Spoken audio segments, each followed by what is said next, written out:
Alors c'est parti pour le deuxième épisode de Au-delà du business, qui cette fois traitera du sujet suivant, l'équilibre pro et perso. Alors je pense qu'il y a quelques petites choses à dire par rapport à ça. Alors j'essaie de caser le micro un peu correctement. Voilà. J'ai bien aimé faire le premier épisode, je trouvais que ça changeait un petit peu de ce que je faisais d'habitude. Ça nécessite un peu de préparation au niveau de ce que je vais dire, hein. Là j'ai quelques petites notes, mais honnêtement j'aime bien ça, comme dit, ça permet de faire autre chose que seulement parler de dropshipping ou e-commerce ou quoi, et ça permet je pense pour certains d'apprendre à mieux me connaître, et puis même c'est toujours intéressant d'avoir des points de vue différents. Mais du coup, je pense qu'on va directement passer au sujet de la vidéo, qui est équilibre pro et perso. Alors déjà, pour commencer un sujet, je pense qu'il est toujours bien de définir ce que c'est le sujet principal. Donc là, on est sur l'équilibre. Donc pour moi, l'équilibre pro et perso, c'est, alors j'ai appelé ça une gestion harmonieuse du temps qu'on passe enfin, dans notre vie professionnelle et dans notre vie personnelle. Alors en tant qu'entrepreneur aussi, ça peut être parfois compliqué ou complexe plutôt, parce que il y a plusieurs facteurs qui font que c'est compliqué, notamment la pression, la charge de travail, parce que souvent les entrepreneurs, on a parfois plus de travail que les autres, en tout cas si on veut réussir.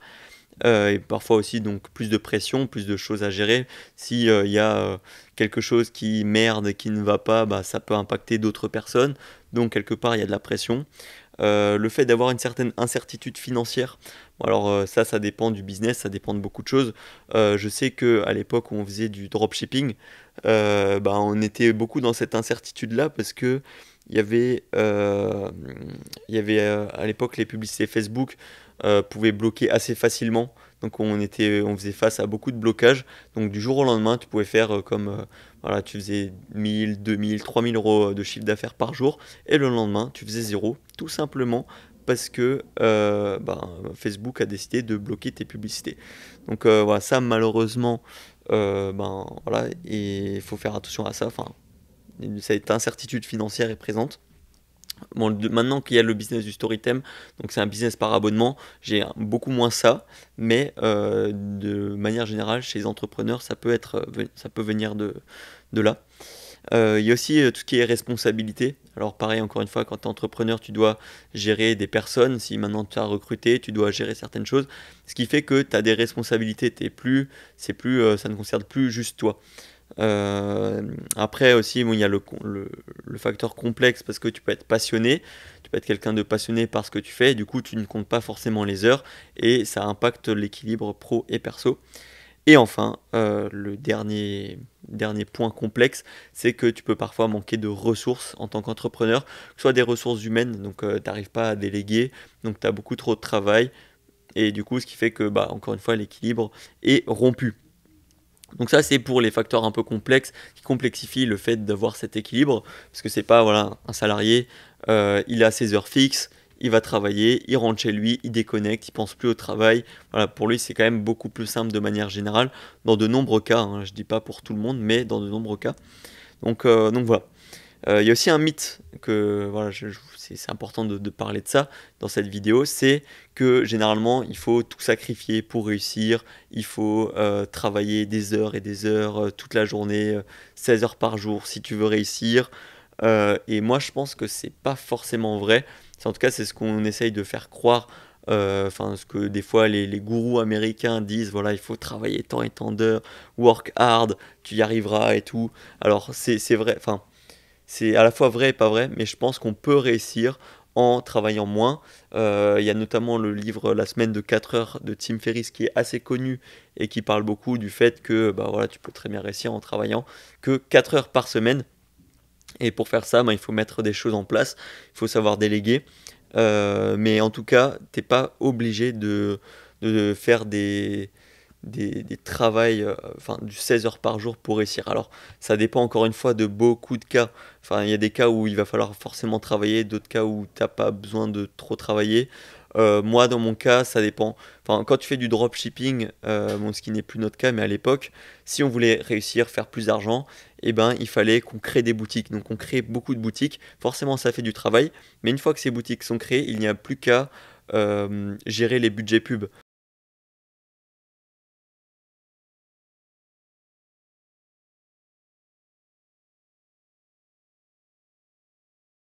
pour réussir. En tout cas, c'est mon avis.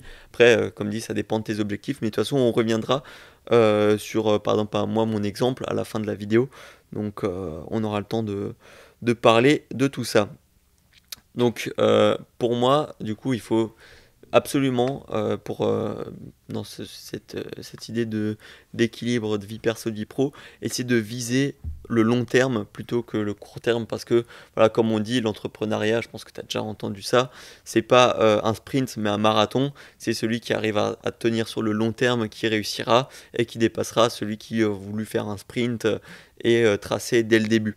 Donc voilà, et bien évidemment, alors ça c'est une petite citation que j'ai trouvée, mais pour moi c'est presque logique.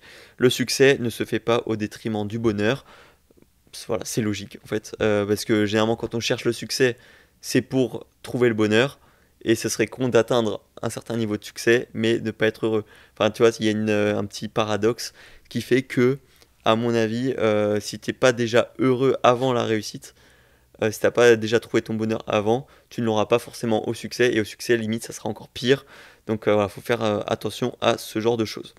Alors, en faisant des recherches pour cette vidéo-là, parce que voilà, pour les au-delà du business, je me fais un petit script comme j'ai dit avant, je suis tombé sur un concept qui, je ne savais pas, vient d'Aristote. Donc pour ceux qui ne connaissent pas, c'est un philosophe de je ne sais plus quelle année d'ailleurs, je ne l'ai pas noté et je ne veux pas dire de bêtises, mais il avait un concept qui était le juste milieu.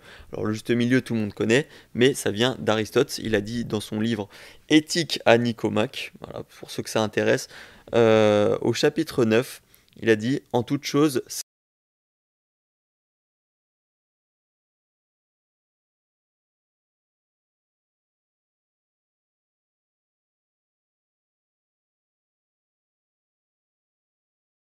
l'équilibre entre deux extrêmes. » Alors dans notre cas, dans le cas vie pro, vie perso, c'est un peu soit l'extrême où tu vas travailler, tu vas faire que ça, ou alors l'extrême tu vas rien faire, tu vas délaisser le travail. Donc ça c'est deux extrêmes, et le but c'est de trouver le juste milieu entre ces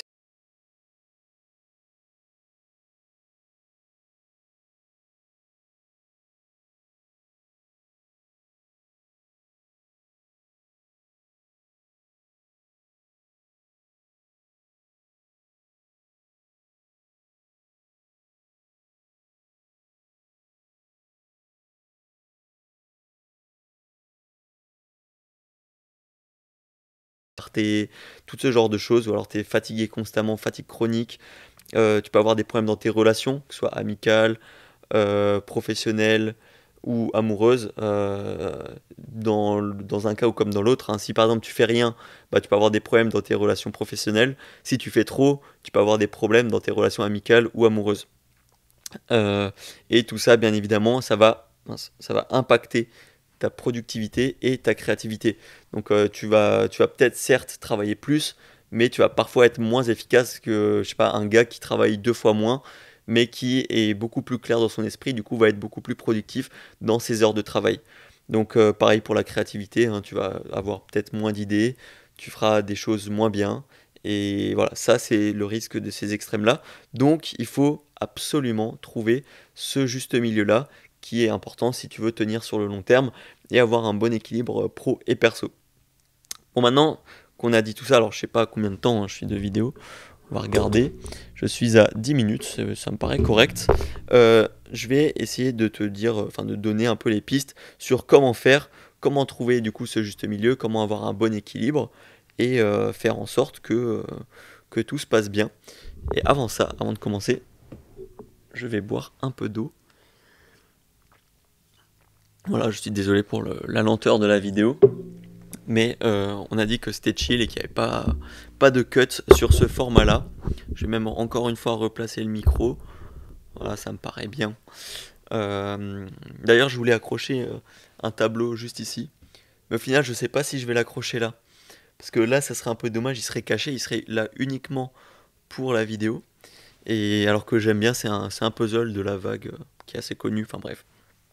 Euh, on verra pour les prochaines vidéos s'il sera là, mais en tout cas, je réfléchis. Donc reprenons sur le sujet, comment faire pour trouver justement cet équilibre.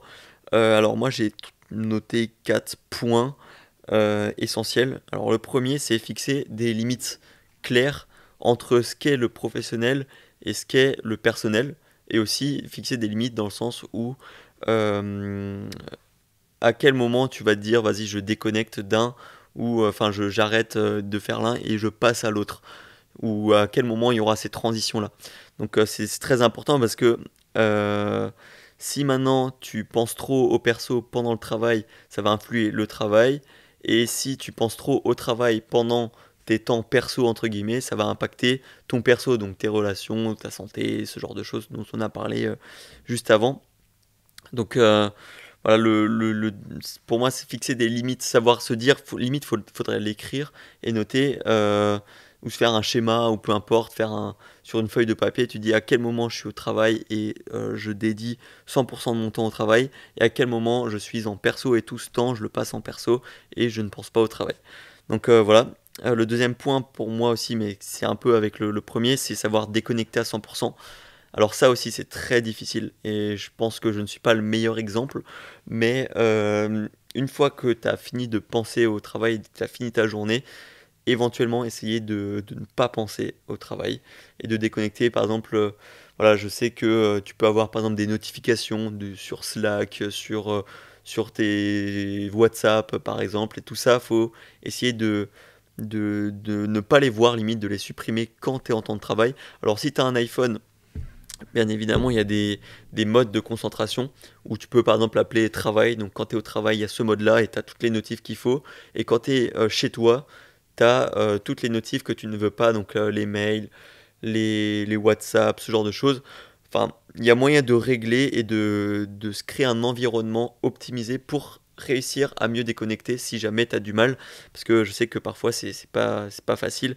Pareil, quand tu vas en vacances, c'est toujours difficile de déconnecter. Alors je sais que prochainement, là, je vais en vacances, et je sais qu'il y aura une partie où on va quand même un petit peu travailler et une partie où on va quand même profiter. Et justement, l'objectif, ça va être de savoir déconnecter à 100% les moments où on profite, et être à fond pour les peu de moments où on va travailler. Donc, euh, donc voilà. Le troisième point, ça va être d'avoir des priorités en professionnel, enfin dans ta vie pro et dans ta vie perso. C'est-à-dire que dans ma vie pro, par exemple, je vais avoir un objectif, une priorité, c'est terminer absolument cette tâche-là et ne penser qu'à ça. Du coup, quand tu vas travailler, tu vas te dire, voilà, je suis à fond sur ce truc-là. Tu vas être productif, tu vas être créatif, tu vas être à fond. Et quand tu es chez toi, tu auras aussi tes priorités personnelles, comme par exemple bien me reposer, bien manger, faire du sport. Et du coup, quand tu seras dans ta vie perso, entre guillemets, tu vas ne penser qu'à ça. Et ça permet justement d'améliorer son focus, et de pas diverger. C'est-à-dire que quand tu es dans ton temps pro, tu vas penser à tes objectifs pro, et quand tu seras dans ton perso, tu vas penser à tes objectifs pardon, perso. Alors, j'ai peur de me répéter un peu, mais je pense que ça permet de bien comprendre. Mais en dernier point, pour terminer, j'avais noté prendre soin de soi. Et ça, je pense que c'est super important dans tous les cas. Ça t'aide justement dans cet équilibre-là. Donc il y a le bien-être physique qui passe par le sport, l'activité, ne pas rester sédentaire, bien manger aussi très important, ne pas se nourrir qu'à base de fast-food, de restaurants, de choses comme ça. Essayer de quand même faire des plats équilibrés, même si c'est pas tout le temps. Essayer quand même d'avoir un rythme sain. Et pareil pour le bien-être mental. Donc encore une fois, prendre soin des relations, ne pas avoir d'embrouille avec tes proches, très important. Éventuellement faire un peu de méditation, de lecture, ça permet de s'ouvrir l'esprit et de justement de penser aussi à d'autres choses, parce que si maintenant tu fais de la lecture et que tu n'arrives pas à te concentrer sur ta lecture, c'est déjà un premier signe qui fait que tu as du mal à déconnecter. Donc, euh, donc voilà, essayer de faire ce genre de choses, ou des activités, hein, ça peut être n'importe quoi, apprendre des nouvelles langues, jouer aux jeux vidéo, s'instruire, enfin bref, faire un instrument de musique. Il y a plein de choses comme ça que tu peux faire pour prendre soin de toi, que ce soit physiquement ou mentalement. Donc voilà, ça c'est mes petits conseils. On va continuer à boire un peu d'eau, très important. Et on va passer aux exemples. Donc je vais donner un peu mon ressenti personnel, comment moi je le fais. Et après, je vais essayer de te donner des idées que j'ai pu voir par-ci par-là sur Internet. Donc, euh, donc voilà, donc pour moi, pour ma part, alors moi ça va dépendre beaucoup des périodes. J'ai des périodes où je vais beaucoup plus travailler, des périodes où je vais beaucoup moins travailler. Si je devais décrire ma période actuelle, alors je travaille un petit peu plus. Donc moi je vais travailler le matin et l'après-midi, voire parfois encore le soir quand je rentre chez moi. Mais c'est parce que je suis sur des trucs assez importants. On est sur la période du Q4, donc le dernier trimestre de l'année. Et j'ai eu pas mal d'idées pour améliorer mon business et des choses qu'il faut mettre en place assez rapidement. Donc j'essaye de travailler un peu plus pour terminer tout ça avant, par exemple, fin novembre, enfin avant de partir en vacances, sur tout ça. Et en fait, je me permets ça parce que c'est pas comme ça toute l'année. Il y aura des périodes comme ça où je vais travailler un peu plus, des styles de rush, où il y aura enfin, en fait, ça va alterner des périodes calmes et des périodes un peu avec plus d'activité. Et surtout que parmi tout ça, même si je travaille beaucoup, je m'autorise justement à ne pas travailler quand j'ai envie de ne pas travailler. Alors j'essaye juste voilà, de recentrer. C'est-à-dire que si maintenant il y a une après-midi où j'ai envie de faire une sortie, ou une journée complète d'ailleurs, je vais m'autoriser cette sortie-là. Parce que justement, en termes de vidéo, j'essaye de prendre de l'avance. Donc j'ai pas, à part ça, j'ai pas de planning forcé. J'annonce pas des dates précises à chaque fois. Et je peux gérer mon temps un peu comme je veux. Donc oui, je travaille. Mais si maintenant il y a un truc qui se case à l'improviste, je vais pas me dire ouais non je vais travailler et tout machin. Je vais faire cette sortie-là. Je vais profiter, je vais faire du sport, voir des gens, sortir au restaurant, éventuellement aller en boîte de nuit, même si ça fait longtemps que j'étais plus. Enfin, tout ce genre de trucs, ça me dérange pas, tant que ce n'est pas dans l'excès, parce qu'encore une fois, c'est un juste milieu à trouver. Comme on a dit, les extrêmes ne sont pas bons. C'est pas comme si tous les jours je sors, je travaille pas. Non, j'essaye de faire enfin, allez, je me prends peut-être 2 voire 3 après-midi, enfin plus demi-journée maximum dans la semaine et en ce moment. Donc voilà, je trouve ça assez raisonnable.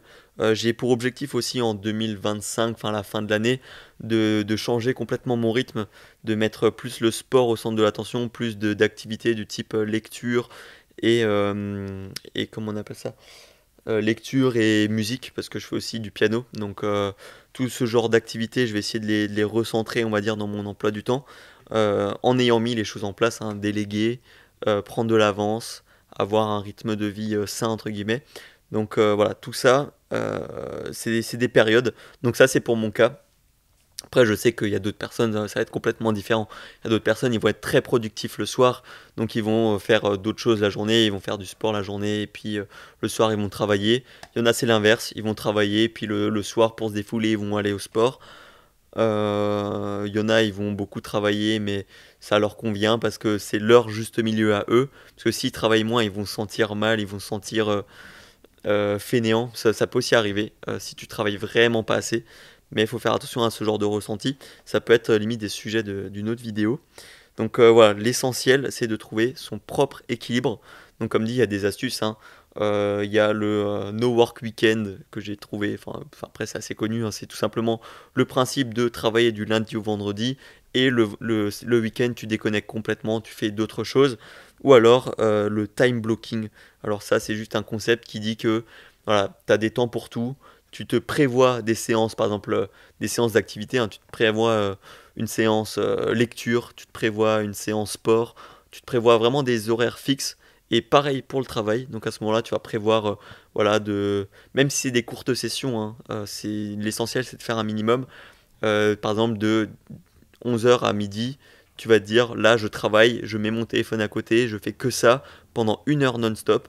Et voilà, ça te permet d'être plus productif et de mieux travailler. Donc voilà, faut trouver un peu ces concepts, ces idées qui fonctionnent sur soi. Parce que voilà, comme dit, moi, à force avec le temps, comme dit, ça fait maintenant presque 5 ans que je suis entrepreneur et que j'ai ce rythme de vie là où je suis. Enfin, personne ne m'impose des horaires, personne ne m'impose d'être présent à certains endroits, à certains moments. Donc il faut savoir se gérer et avec l'expérience, bah, tu apprends un peu qu'est-ce qui te convient pour toi et qu'est-ce qui ne convient pas. Donc voilà, il faut faire des tests, ça ne vient pas du jour au lendemain, mais en tout cas là je pense que tu as pas mal de pistes à explorer pour que ça fonctionne pour toi. Donc voilà, on arrive au bout de cette vidéo. Pour conclure, je vais te faire un petit récap rapidement. Alors de tout ce qu'on a dit dans cette vidéo. Donc au début, j'ai parlé du fait que c'est compliqué, que c'est quelque chose de complexe pour certaines raisons. Donc la pression, l'incertitude financière, les responsabilités, le manque de ressources, etc. Que c'est aussi un mythe de se dire, voilà, il faut que je travaille 10-16 heures par jour pour réussir. C'est complètement faux. Je ne l'ai pas dit, mais moi je pense que je suis en moyenne à... alors ça dépend des périodes. Dans mes périodes un peu calmes, je suis à maximum 4 heures, 4-5 heures par jour. Et encore, ça peut être grand, c'est vraiment un grand maximum. Là, ça va être plus du 7-8. Mais vraiment, comme dit, ça dépend. Mais c'est pas obligatoire. Voilà, ne te rends pas en burn-out pour ça, parce que, voilà, comme dit, il faut viser le long terme. C'est un marathon et non un sprint. Les extrêmes ne sont pas bons, que ce soit faire tout ou rien, c'est pas bon, parce qu'il y a des risques hein, pour ta santé physique, ta santé mentale, ta productivité, tes relations, etc. etc. Si ça t'intéresse, encore une fois, tu peux lire le livre Éthique à Nicomaque d'Aristote. Il y a ce concept de juste milieu à l'intérieur. Si ça t'intéresse, si tu veux creuser un peu le côté philosophique. Et ensuite, comment faire? Se fixer des limites, savoir déconnecter, avoir des priorités, que ce soit dans le pro ou le perso, et savoir prendre soin de soi, faire du sport, des activités, avoir plusieurs bulles différentes, c'est-à-dire que tu vas pas faire que des trucs en rapport avec ton travail, tu vas pas faire que des trucs, essaye de varier un petit peu. Et voilà, je crois qu'on est tout sur le récap. J'espère que ce genre de vidéo te plaît. En tout cas, moi, j'aime beaucoup les faire. Si tu as des sujets que tu as envie que je traite en particulier, n'hésite pas à les dire. Moi, en tout cas, j'en ai en stock pour mes prochaines vidéos sur cette série-là. Et voilà, il faut que je les sorte encore sur Spotify. Ça sera probablement dans la description ou pas. Mais en tout cas, je vais m'atteler à poster ça sur Spotify pour le retrouver en podcast si jamais tu as juste envie de l'écouter en complément de juste avoir la vidéo. Donc voilà, j'espère que ça t'a plu et comme j'aime bien dire à chaque fois, avant de dire ça, on va dire si jamais tu fais du e-commerce et du dropshipping, tu peux trouver le story theme dans la bio. Mais bon, c'est pas vraiment le sujet de la vidéo, mais si jamais ça t'intéresse. Euh, donc c'est pour ceux qui sont là mais qui ne sont pas du tout dans l'e-commerce ou le dropshipping, c'est un thème Shopify qui permet d'optimiser sa boutique, d'avoir une super image de marque, d'économiser en frais d'application parce qu'il y a beaucoup de choses qui sont possibles. Et voilà. Si jamais ça t'intéresse, encore une fois, c'est dans la bio avec 7 jours d'essai gratuit. Donc on a tout dit. Donc jusqu'à la prochaine fois. J'allais dire jusqu'à la prochaine fois, on se dit à la prochaine, mais oui, on se dit à la prochaine. Et jusqu'à la prochaine fois, porte-toi bien, travaille bien et crois en tes rêves. Ciao!